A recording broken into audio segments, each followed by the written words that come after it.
बुलावा तरीका देहात के मेहरा अब कहा तरीका कि असरा भुला के आरे तू भुला गइल राजा जी कि असरा धरा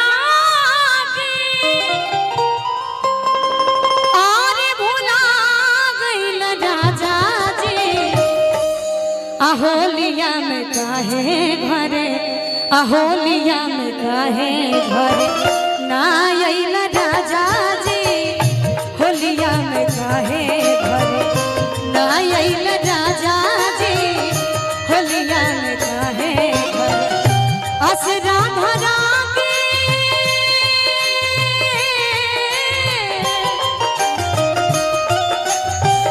आसरा धरा के तू भुला गीत राउर गाना के तनी टच करेला चूड़ी लाटी बाली बिंदिया कि थोड़ा सा कनेक्शन करेला गीत में नहीं ना ना बहुत अच्छा होलिया में काहे घर होलिया में काहे घर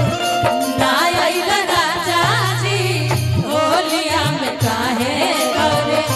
ना आइल राजा जी होलिया में काहे घर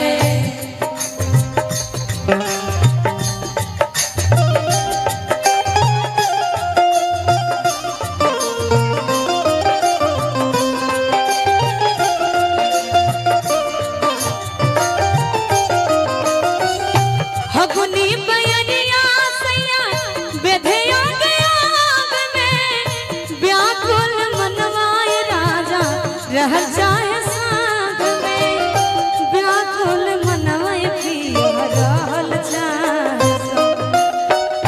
व्याकुल मनवाए राजा रहल जाए संग में काहे